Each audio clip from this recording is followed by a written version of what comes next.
Qo'lim tellab qoldi. O'chib turadi uni. Ukalarim keluvdi mana. Stol ko'tarish challenge'da oshda yutib oldi mana ukamiz. Kela olasizlar, haqiqiy ekan aka, mana oshni oldik. Qani oshni yeb ko'ringchi bir narsasini. Bismillahirrohmanirrohim. Toshkent oshida maqtayapti-yu, maqtagancha davom ekan.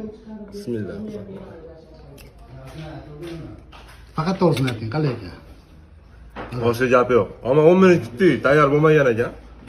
Zo'r, kela olinglar, haqqoniy ekan.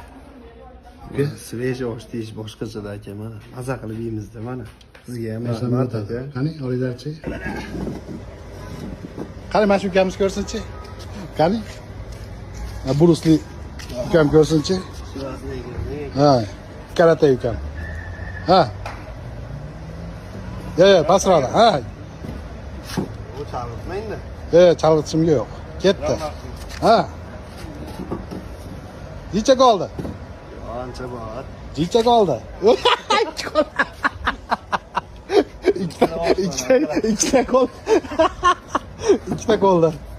Sizlar bir sinab ko'rasizmi? Bitta qoldi, bunday yashaysiz. Qani. Barakallah. Qo'l tellab qoldi. Ana. Vallahi bitta ko'tarib beraman mana. Mana. Ana.